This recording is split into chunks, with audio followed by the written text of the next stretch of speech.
wòlíì kan wà tó ń gẹnu fẹ́ni bá fẹ́ gẹ̀rí kò nígbà kọ̀ọ̀bọ̀ kò dé ní gbẹ̀bọ̀ lọ́wọ́ ẹni orí mi rèé bá mi gẹ̀rí mi rèé jẹ́ káwọn tí kò wá kó rí pé mo wá.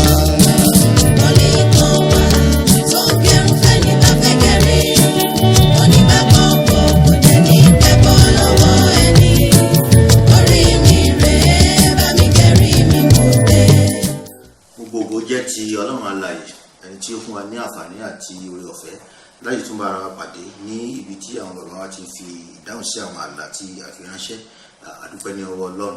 Nọ́mbà tí a ṣe lò náà ni à ń lò 08163050610 lẹ́ẹ̀kan sí 08163050610 ní nọ́mbà tí àwọn bàbá ti gba àwọn àlá yìí tí wọ́n sì fi ìdáhùn sí ní ọjọ́ Monday àti ọjọ́ Thursday. Bàbá ẹ kí àwọn èèyàn wa. Ẹ kúlẹ̀ wọ ẹ̀yin èèyàn wa àsìkò yóò. Ẹ ṣeun. Ẹ jẹ́ ká bẹ̀rẹ̀ báyìí sà. Bàbá ẹ kú iṣẹ́ Olúwa, Ọlọ́run yóò máa wà pẹ̀lú yín sà. Lójú àlá mi mò ń jẹun, mi ò wá jẹ oúnjẹ náà tán tí mo fi tají, ìjẹ́ ó ní ìtumọ̀. A wá sọ fún onílàákàyè àlá ẹ̀ náà sọ̀rọ̀ wípé kó o gbàdúrà ká má yọwọ́ ìlàwọ̀. Àwọn onímọ̀ sọ fún wa wípé wọ́n ní it cannot be over. Wọ́n parí òwe yẹn until it is over.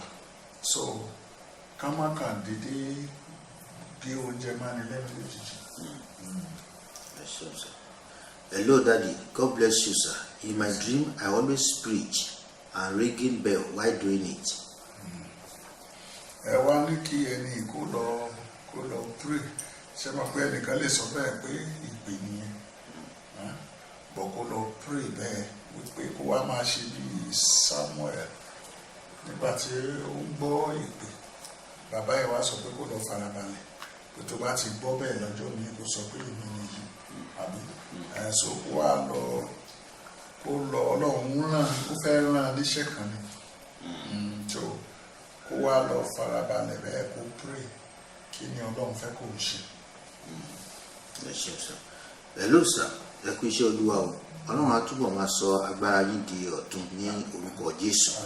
Bàbá mo lá àlá, mo wà ní òkè ibi tí ìmọ́lẹ̀ wà, mo wá di nǹkan mú. Ó dàbí pé mo fẹ́ já sí ìsàlẹ̀ lọ́hùn níbi tí ó ṣókùnkùn. Mo sá di nǹkan kan mú lókè, mi ò sì jábọ́ tí mo fi tají.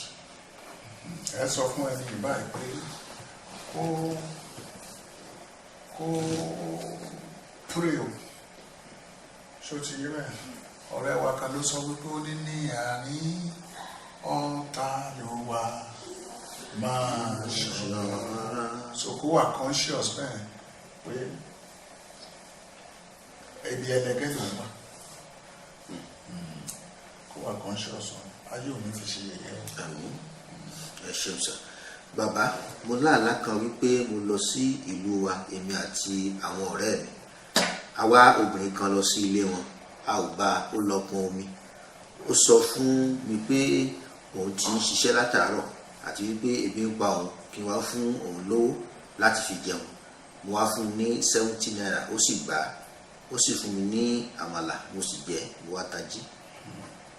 Ẹ lọ sọ fún ẹni ìbáyìí wípé kó lọ ṣe ìtọrẹ àánú bó ti wù kó kéré mọ́ ó ń béèrè nǹkan kan lọ́wọ́ Ọlọ́run bọ̀ kóun náà lọ rìlíìsì nǹkan kó lọ ṣe ìtọrẹ àánú ẹ sọ bẹ́ẹ̀ fún obìnrin ni kó ṣe fún ọ. Bàbá lójú oorun mi ẹnìkan ń pe orúkọ mi, mo sì ń wo àyíká, mi ò rí ẹnikẹ́ni. A tó pé màá tún máa wo àyíká, mi ò ní rí ẹnikẹ́ni. Orúkọ mi tó ń pè yìí kì í ṣe orúkọ tí ọ̀pọ̀ ènìyàn mọ̀ mí sí rárá. Mo sáà ń wá ẹni tó ń pè mí títí tí mo wá fi tají. Ẹ sọ fún ẹni ìbáyìí sẹ́mọ̀ ìrẹ́rẹ́ ìwé tẹ̀ ń kọ ya láì tẹ́ ti ń ka ẹ̀ ibo lèmi dá sílẹ̀. Bá a ṣe ń ka ilẹ̀ ṣe gbọ́. Kì í ní báyìí practice kankan bọ̀tí tí mo fi sọ bẹ́ẹ̀ ni wípé ẹ wá pe àlá ẹnìkan lẹ́ẹ̀kan mo wá níṣẹ́ mọ̀ pé àwọn èèyàn sọ pé ó ní ìpè pé Ọlọ́run ń pè bẹ́ẹ̀ pé pé ṣùgbọ́n kì í ṣe bẹ́ẹ̀ Ọlọ́run fẹ́ rán ní iṣẹ́ kan ni. Now ẹni báyìí á wà lọ sọ fún ẹni bẹ́ẹ̀ wípé kó lọ bá àwọn àgbàlagbà tán àwọn tán mọ Ọlọ́run ṣòye bẹ́ẹ̀ táwa fi wá mọ̀ yàtọ̀ sí àṣàṣe àti ṣe bá sọ àti ṣe àwọn kan mọ Ọlọ́run sá ẹ gbọ́ tí mo sọ ni. Bí mo ṣe wà báyìí nísìnyí á sọ pé bàbá ìjẹ́ onítùmọ̀ báyìí ọ̀pọ̀ ènìyàn ló mọ̀ mí but few ni ó mọ̀ mí àbí so ó ṣe rí gan nìyẹn so àwọn kan mọ Ọlọ́run ẹni kí ẹni tó kọ kínní kó lọ bá àwọn kan tó mọ Ọlọ́run kó lọ sọ fún wọn pé Ọlọ́run ń pè ẹ sọ bẹ́ẹ̀ kó gbọ́ báyìí ẹ sọ fún. ìránṣẹ́ yìí tí o kọ ìwé yìí àwọn bàbá sọ fún wa wípé ká sọ fún yín wípé kẹ́ lọ bá àwọn tí ó mọ Ọlọ́run kí wọ́n júwe ọ̀nà fún yín. Mi sọ pé bọ́ọ̀lù yẹn ni mi sọ pé kí àwọn tí wọ́n mọ Ọlọ́run. Ẹ ṣeun bàbá. Good day, sir. God will continue to bless you, sir. Me and my wife were on Okada going somewhere. Quite unusual because I hate Okada. But it's as if we are waiting for the rider on the spot, where it looks like he went to ease himself. I became furious and I said I can't wait again. I took the bike and go, but my wife was not with me while going. I was afraid as if it looks like the road is too narrow, bushy and too quiet.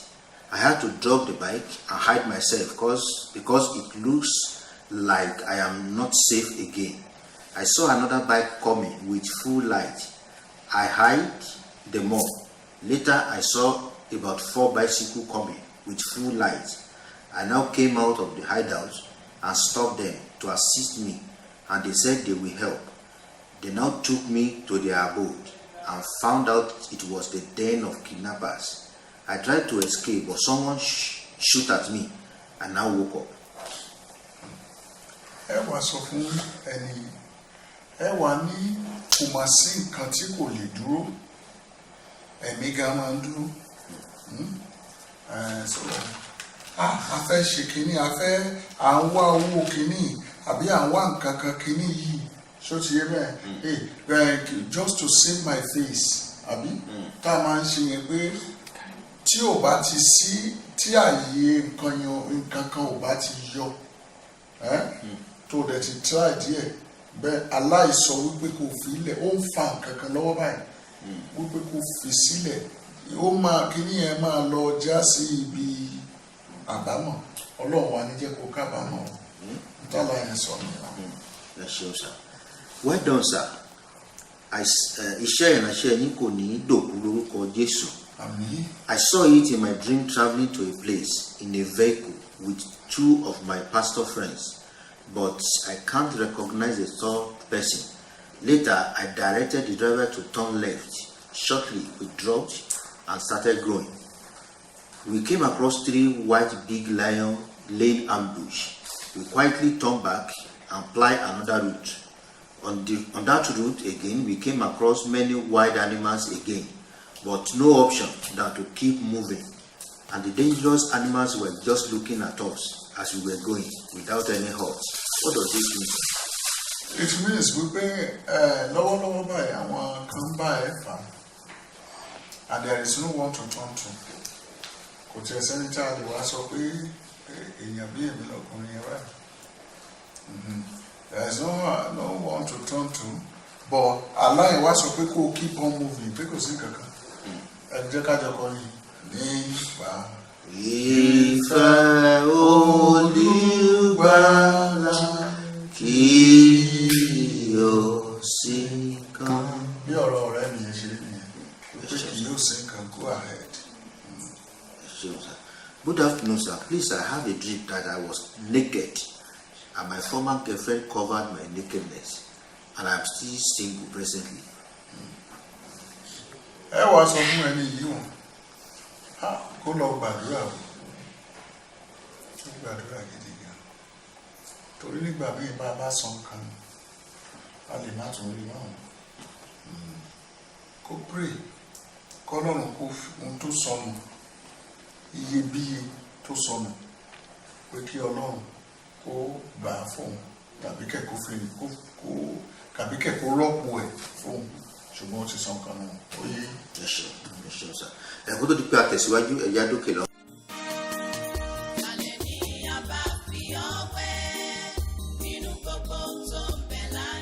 ẹni ọgbọ́n bá kù díẹ̀ káàtó fún kó béèrè fún ọgbọ́n ní ìwé mímọ́ wí. ìdí nìyí tí iléeṣẹ́ Kingdom Labourers Ministry ṣe ṣe àgbékalẹ̀ ìwé lóríṣiríṣi sinimá àgbéléwò ewì lọ́pọ̀ yanturu lédè gẹ̀ẹ́sì àti èdè yorùbá. lára àwọn ìwé tó wà ńlẹ̀ ní ọgbọ́n ọlọ́wọ́ but lives only old age àti bẹ́ẹ̀ bẹ́ẹ̀ lọ. lára àwọn sinimá tó wà ńlẹ̀ ní A Stone Limitations of Our Forefathers àti bẹ́ẹ̀ bẹ́ẹ̀ lọ. ewì lọ́lọ́kan òjọ̀kan náà ò gbẹ́yìn o. tó bá fẹ́ bomi ọgbọ́n yìí mu àbí o fẹ́ jẹ́ alágbàtà rẹ̀ kàn sí wa ní olú iléeṣẹ́ wa tó wà ní the Royal Church of the Wise Assembly tó wà ní ìlú Àkúrẹ́ ní ìfẹ̀gbẹ́kẹ̀gbẹ́ fẹ́ǹsì Federal Government Girls College tàbí kí o pe nọ́mbàs 08163050610 lẹ́ẹ̀kan sí 08163050610 ọ̀rọ̀ rẹ̀ á dayọ̀ àmín.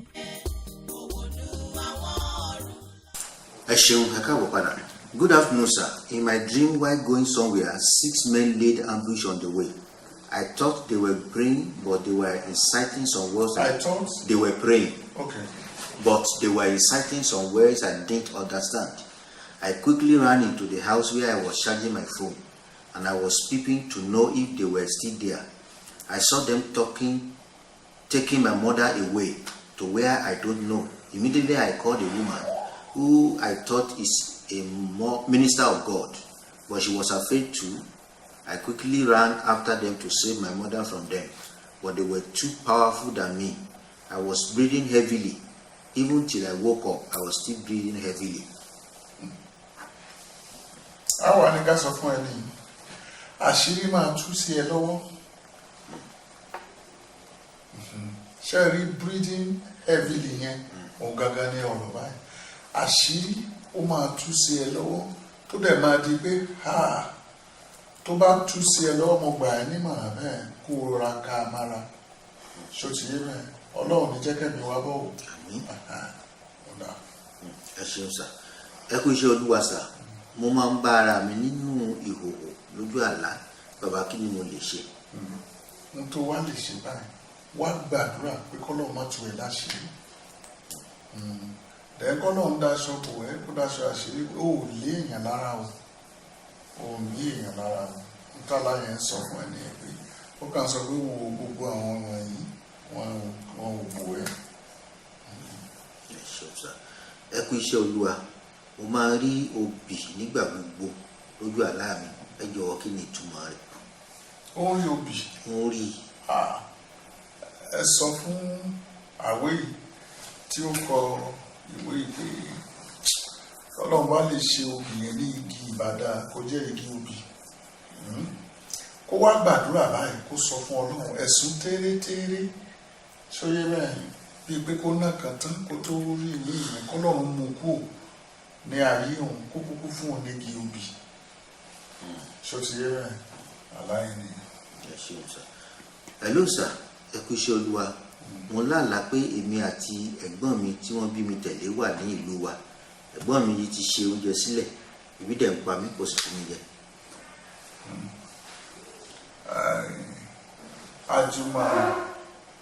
àjùmọ̀ bí òkan tàánú ẹni orí bá rán sí ni ló ń ṣe ni lóore.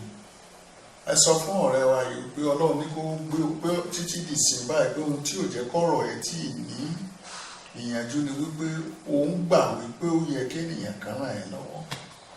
So ó wá ní kó gbé ojú ẹ̀ sókè sí Ọlọ́run sí òun gangan.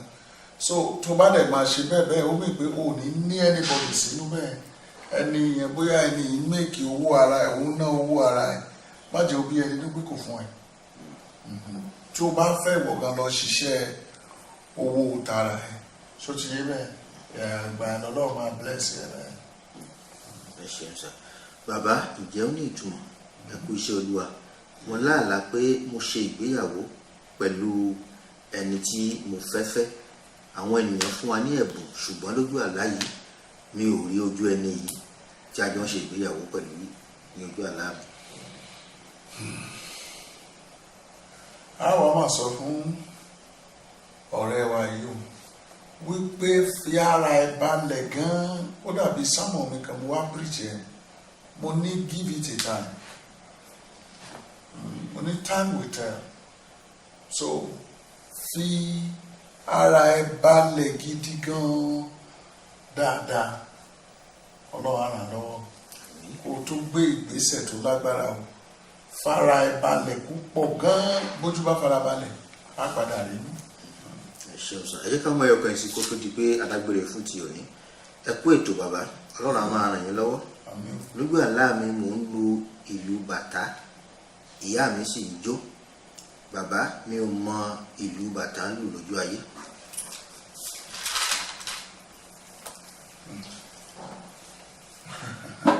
Ọ̀rọ̀ yẹn dẹ̀ lágbára dé ọ̀rẹ́ rẹ̀. Ìlú bàtá, ìlú Yorùbá ni. Bẹ́ẹ̀ni. Ìlú gángan, ìlú Yorùbá ni. Ṣẹ̀kẹ̀rẹ̀ máa ń dún. Ṣẹ̀kẹ̀rẹ̀ lọ́ba máa ń jó. Nígbà yẹn kò sọ́ba tó ń jó bàtá. Èyí tó bá ti wá ń jó bàtá yẹn ó ti ní nǹkan kan ṣe máa pé ìlú kólékólé ni. Ẹ wàá sọ fún ẹni ìgbà yẹn wípé kó tèkè ẹ sí pẹ̀lú àwọn ará ilé ẹ̀. Wọ́n ní bí bàtà bá ń lò pọnlápọnlá tó bá dẹ̀ lé bẹ́ẹ̀ yíya ló yá. Kó tèkè ẹ sí àmọ́ ohun tó ń ṣẹlẹ̀ láàrin mọ̀lẹ́bí ẹ̀ tó ní ìyá ọ̀gá lójú sí. So àmọ́ tó ń ṣẹlẹ̀ láàrin mọ̀lẹ́bí wọn báyìí. Ẹ sọ fún ọ̀rẹ́ mi yẹn bá ń bẹ̀ tí bá ti sọ̀rọ̀ ìtàn pé mo ní kó tèkè ẹ yìí sí o, ká má bàa kábàámọ̀ ó yá sọ. Ẹ ṣeun sà, àmọ́ bóyá obìnrin àbí ọkùnrin ni ẹni tí ó ní lẹ́tà tí a ṣẹ̀ṣẹ̀ kà tán yìí. Bàbá sọ fún wa wípé kákìyìn nílò yìí wípé kẹ̀tẹ̀ jẹ́jẹ́ nínú ilé yín, gbogbo yòó kó máa ṣẹlẹ̀ bẹ́ẹ̀, ẹ kàn tẹ̀ jẹ́jẹ́, ẹ farabalẹ̀ kó má bàa di wàhálà o. Wọ́n kàn kúrò ọ̀rọ̀ àǹfà kìnìkan à ń ṣe kìnìkan, wọ́n kàn kúrò ìyá ẹ̀ ló jó sí bàtà tó ń lù yẹn o. Adúpẹ́ lọ́wọ́ Ọlọ́run fún oore ọ̀fẹ́ àti àǹfààní yìí. Ẹ jẹ́ ká máa fi èyí ṣe lọ. Ẹ má jẹ́ àgbàgbé ọjọ́ Thursdays àtọjọ́ Monday wọn la máa ń pàdé bàbá ní orí péjì wa ní Facebook, The Royal Church of the Wise Assembly. Lẹ́ẹ̀kan sí The Royal Church of the Wise Assembly. Ibẹ̀ ni ẹ ti ń pàdé àwọn bàbá láti fi ìtumọ̀ sí àwọn àlá tí a fi ránṣẹ́. Ibo la wá ti ń rí àwọn àlá yìí. Orí nọ́mbà kan náà ni 081-630-50610. Lẹ́ẹ̀kan sí 081-630-50610. Ibẹ̀ ni a ti ní àǹfààní láti gba àlá yìí tí a sì máa kà sí etí ìgbọ́ àwọn bàbá ní ọjọ́ Mondays àti ọjọ́ Thursday ní Facebook page wa, The Royal Church of the Wise Assembly. Kingdom Laborers ní YouTube channel wa, Kingdom Laborer our YouTube channel. Ẹ jẹ́ ká lọ subscribe sí, ká dẹ̀ make sure pé a tẹ notification button.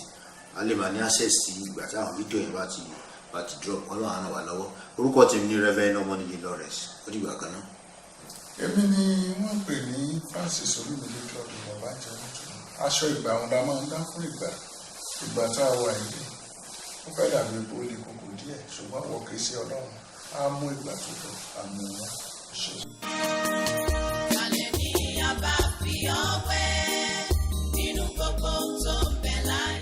ẹni ọgbọ́n bá kù díẹ̀ káàtó fún kó béèrè fún ọgbọ́n ní ìwé mímọ́ wí. Ìdí nìyí tí iléeṣẹ́ Kingdom Laborers Ministry ṣe àgbékalẹ̀ ìwé lóríṣiríṣi, sinimá àgbéléwò, ewì lọ́pọ̀ yanturu lédè Gẹ̀ẹ́sì àti èdè Yorùbá. Lára àwọn ìwé tó wà ńlẹ̀ ní Ọgbọ́n Ọlọ́wọ́, But Lives Only, Old Age àti bẹ́ẹ̀ bẹ́ẹ̀ lọ. Lára àwọn sinimá tó wà ńlẹ̀ ní A Stone, Limitations of Our Forefathers àti bẹ́ẹ̀ bẹ́ẹ̀ lọ. Ewì lọ́lọ́kan òjọ̀kan náà ò gbẹ́yìn o. Tó bá fẹ́ wá bomi ọgbọ́n yìí mu àbí o fẹ́ jẹ́ alágbàtà rẹ̀, kàn sí wa ní olú iléeṣẹ́ wa tó wà ní The Royal Church of the Wise Assembly tó wà ní ìlú Àkúrẹ́ ní ìfẹ̀gbẹ́kẹ̀gbẹ́ fẹ́ǹsì Federal Government Girls College, tàbí kí o pe nọ́mbà sí 081-6305-0610 lẹ́ẹ̀kan sí 081-6305-0610. ọ̀rọ̀ rẹ̀ á dayọ̀. Àmín. Wòlíì kan wà tó ń jẹnu fẹ́ni